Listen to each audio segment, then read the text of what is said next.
Sniper Elite Resistance is a game that came out of absolutely nowhere for me. It being announced, I'm pretty sure, just a few months ago, but launching into Xbox Game Pass, it was a game that I was definitely going to be playing. And as of right now, I've probably put in about 9-10 hours and finished the campaign, and what I have to say about this game is, it's painfully average. And the main reason I'm calling it painfully average is that it feels more like a DLC. It's the exact same as Sniper Elite 4 and 5. If you've played 4 and 5, you've played Sniper Elite Resistance. I'm not gonna deny that it doesn't have a fun campaign with some also interesting multiplayer modes that I also put a bit of time into and kind of enjoyed and had a bit of fun with, but overall, I feel like it's too pricey for what they're asking for, and for them to even have the gall to charge for DLC the first day of release, like they're selling a Hitler mission DLC, day one, you're out of your minds. The game offers a new campaign with a character I don't really care for, with a story I barely even paid attention to, because the main reason I play these games is for the sandbox and the gameplay. The exact same reason I play Hitman. I don't really care for the story of Hitman. I care more for the gameplay. And if you're expecting a fun Sniper Elite game, you have it here. This is still a fantastic sandbox, and I really enjoyed a lot of the maps that they'd introduce. Even though I kind of feel like they reused maps within their own campaign, like the first and the fifth level is the same area.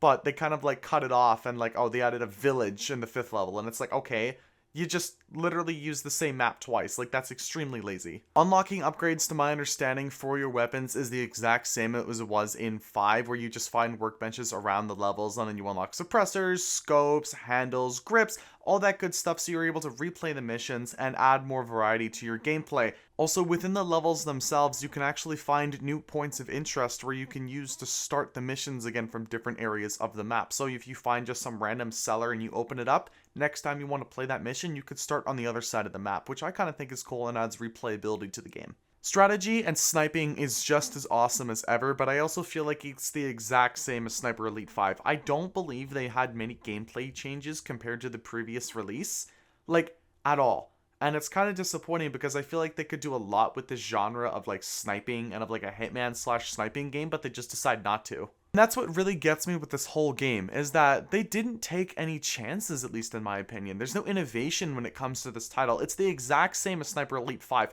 It's the same Germans, it's the kind of same story, it's the kind of saying, look, we're gonna go here, kill Nazis, and we're gonna shoot them in the testicles, which I still love, honestly. It's hilarious that you're able to do that in any of these games, and then you can make some crazy ass shots. I had one shot, unfortunately with no audio, but I will be showing the clip as I'm talking about it, where I shot off a bullet, it ricocheted off a car, and then it actually hit a guy in the nuts, and I almost gave the game a 10 out of 10 after that. That's the gameplay that I never would have had in any other game, and that's what makes the Sniper Elite franchise so unique. I didn't even think that would happen. When I was shooting off that bullet in that clip, I thought I was hitting someone else completely, but the kill camera showing the bullet hitting a car, ricocheting off of it to the point where the bullet is spinning and then hitting a guy in the nuts, is something you're not going to find in any other video game. Is not something that you're going to be able to replicate. I don't even think in my game. That was such a random shot, and I'm so happy I was recording, but that's the kind of fun that you can have with this game. And it really does go to show that even you can have that same fun with Sniper Elite 4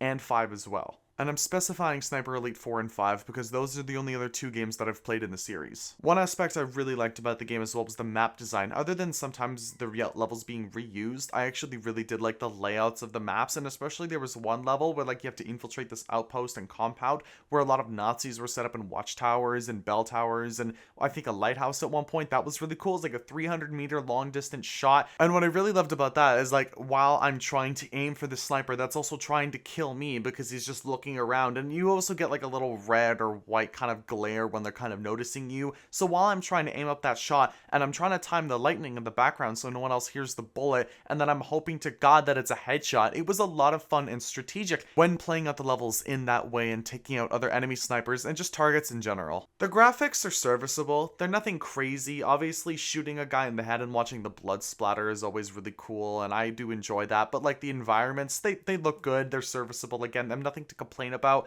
The art style of it all, it looks pretty good. The performance of the game as well was alright. I mean, I didn't really have any frame drops at all. Like, at all. I don't think there's ever been an issue with that for me, at least in a Sniper Elite game, so props to them again. Now, some of the things that really disappointed me, one thing in particular was the animations of, like, kills. It's the exact same as 5.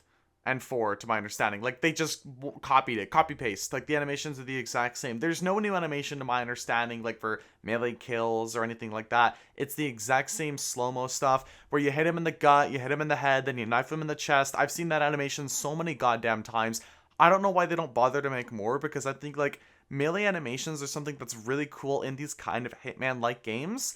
And I don't know why they didn't add more, unless I just missed them. Like, let me know in the comments if I have missed them and there are new ones. But to my understanding and my memory, I don't think there are. Again, I did finish the campaign, I want to say, in about 7 hours. There's about 9 missions. You can get through the campaign relatively quickly, but of course there's a lot of replayability that comes with it. But I also feel like they should take advantage of maybe hiring some good writers for once and like actually giving an engaging story and maybe doing something to build off of your previous titles, because right now this is the exact same experience I had with Sniper Elite 5. At least with that game, I kind of tried to watch the cutscenes and the story. Here I just skip them all the time, and I know that kind of alleviates like, oh, you didn't even pay attention. It's like, yeah, because I don't care. If the game's narrative designers and writers aren't going to put in that effort to try to put in and make an engaging story for me to listen to and watch as I'm playing through a very fun sandbox, I'm just not even going to bother with it. I'm just going to equip my guns, go find all the upgrades I want, and then just start playing through the campaign and killing Nazis, because that's why I paid for this game, or got it through Xbox Game Pass. But that is my main problem with this game, and I said it earlier and I'll say it again. It's the lack of innovation with trying anything new with this title. You have chances to do new things with your games, and you just choose not to. You choose to recycle the same animations, the same guns, same maps, in the same campaign. You make a very not long campaign. You make a, decently long campaign, about 7-8 hours depending on difficulty, and there's a lot of replayability, so I'll give you that. But you just reuse a lot of assets from your previous title, and I'm not expecting you to recreate your game, especially with sequels. I never expect games like Yakuza or games like Call of Duty to completely just make a new wheel and just reinvent the wheel every single time they want to release a new sequel. But I'm expecting you to try. I'm realistically expecting you to try. And with here, these developers just didn't try. And don't get me wrong, I still enjoyed this game. I did. I had fun going through the levels, killing Nazis, sniping them in the head. It was a lot of fun, especially with the bullet kill cam. But you gotta do something new. With Sniper Elite 6, you need to do something new. Whether if it's an engine overhaul, whether if it's a gameplay overhaul, whether if it's new sniping mechanics, you have to do something new to engage us. So I don't need to be calling your game painfully average when I in fact did enjoy it, but I just feel like you didn't do anything new. I'll give them a small pass, however, because it definitely is not like a mainline title. This is like the Fallout 76 of the Fallout series. It's something that they're probably just trying to make some money off of through DLC and through multiplayer. I'm not expecting them to really support this game much longer. I am honestly expecting this to just be like a big push of revenue for them to push Sniper Elite 6 over the line. And I'm anticipating a lot from that game, because I really did enjoy Sniper Elite 5. I really did. I'd probably give that game like an 8 or a 9. This game, like a 5 or a 6. And again, only reason I'm giving it a 5 or 6 is because it doesn't try anything new. You don't deserve another 8 or a 9 when you don't try anything new. You can give me the same gameplay over and over and over and over again, and yeah, I'll think it's a 9 when I'm playing it, but when I take a look at it, when I'm actually reviewing it and thinking about what I just played, I'm gonna go back and say, you didn't do anything. You just gave me the same maps and same animations and told me to go play the same game I played 4 years ago. But you did put it in Xbox Game Pass, so I didn't have to spend 80 Canadian dollars on this game. So you know what? That also alleviates some of my annoyance. So that would be my final score. It's 5, 6 out of 10, around that area. It's an average game. If you have Xbox Game Pass, definitely go check this out. That is not an indication of saying this game is absolute shit and you should never try it. I'm just saying you should be trying it at a very cheap price. Whether this game is $20, then go pick it up, because it is a solid 5-10 hour experience that you can have sniping Nazis, and that's always fun, especially with the awesome kill cam. But other than that, I would definitely not recommend picking this game up at full price. No way. Full price, $60, $70, $80 Canadian, you're out of your mind. And the $10 DLC that they're selling day one is honestly just an insult. Like, I feel like that's insulting. You couldn't put that in the game like just day one to add to the value of the game. You had to sell it for another $10 on top of that. That was so stupid. But other than that, I want to thank you all for watching this review. If you did enjoy and want to see more gaming reviews like this one, consider leaving a like, or maybe not like this one because I was kind of negative with this one. If you want to see any kind of gaming review, leave a like, share, comment, subscribe if you so choose to, and I'll see you guys in the next one.